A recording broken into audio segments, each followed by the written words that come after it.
Hi guys, I am here with the daily use English speaking practice sentences.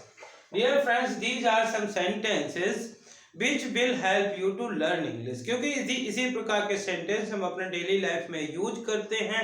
तो यदि आप भी इसी प्रकार के सेंटेंसेस के थ्रू इंग्लिश सीखना चाहते हैं तो प्लीज सब्सक्राइब कीजिए पंकज इंस्टीट्यूट ऑफ इंग्लिश तथा इसे ज़्यादा से ज़्यादा लाइक और शेयर करिए। Let's start our first sentence. Why does he threaten you? जब आपके सामने आप देखते हैं कोई व्यक्ति आकर के रोज किसी व्यक्ति को धमका के जाता है, कुछ ना कुछ कह के जाता है, तो आप कहना चाहते हैं कि वह आपको धमकी क्यों देता है, वह आपको धमकाता क्यों है। उसको बोलेंगे why does he threaten you? Next sentence है हु स्पॉइल्ड योर मूड। जब आप देखते हैं कि कोई व्यक्ति बहुत ही रूखा सा बैठा होता है, नाराज सा बैठा होता है, तो आप उसके पास जाकर के पूछते हैं कि क्या बात है, आपका मूड किसने खराब किया। तो इसको बोलेंगे who spoiled your mood. Who spoiled your mood, आपका मूड किसने खराब किया। Pleasure is all mine. जब कोई व्यक्ति कहना चाहता है कि मुझे बड़ी खुशी हुई, तो आप ये कहते हैं खुशी तो मुझे हुई है। इसको बोलेंगे प्लेजर इज ऑल माइन। जब किसी व्यक्ति के पास आप कोई समस्या लेकर के जाते हैं और ये सोचते हैं कि वो कुछ ना कुछ हल करेगा, हल ना कर करके केवल बातों में टाल देता कि आप ऐसा करिए वैसा करिए, तो यदि आप कहना चाहते हैं कि उसने मेरी समस्या को बातों में टाल दिया।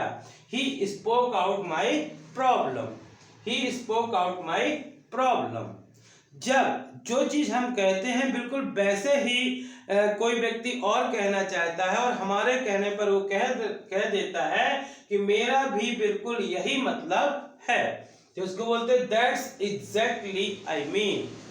दैट्स एग्जैक्टली आई मीन, मेरा भी यही मतलब है। Birds of the same feather. Dear friends, कुछ इडियम्स होते हैं, ये मुहावरेदार वाक्य होते हैं। Birds of the same feather यानी कि एक ही थैली के चट्टे वट्टे, या एक ही नेचर के, एक ही प्रकृति के लोग, या एक जैसे लोग, तो उनको हम सबके लिए यूज करते हैं birds of the same feather. Believe it or not, it is true.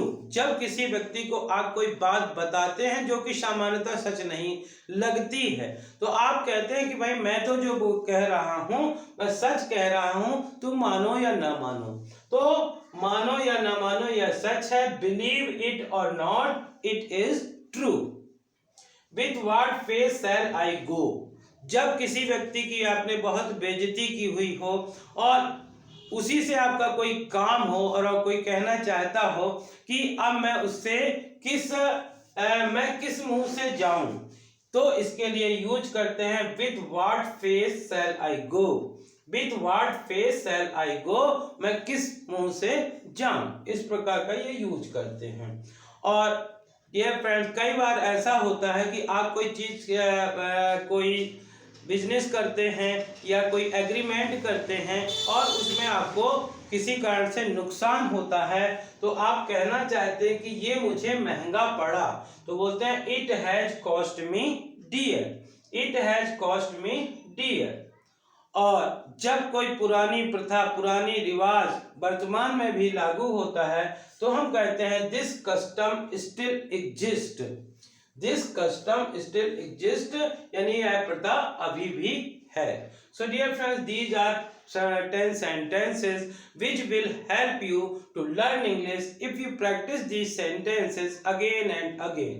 यदि आप इन सेंटेंसेस को बार बार पढ़ते हैं, सुनते हैं या लिखते हैं, तो आप भी इन सेंटेंसेस का यूज कर सकते हैं। सो आई होप कि आपको ये सेंटेंस पसंद आए होंगे। यदि पसंद आए हो तो इन्हें ज़्यादा से ज़्यादा लाइक करिए, शेयर करिए, और यदि आप चैनल के लिए नए हैं तो प्लीज़ इसे सब्सक्राइब करिए, बेल आइकॉन को प्रेस करिए ताकि इस प्रकार के वीडियो जब भी अपलोड हो तो उनका नोटिफिकेशन आप तक पहुँच सके। Thank you for watching.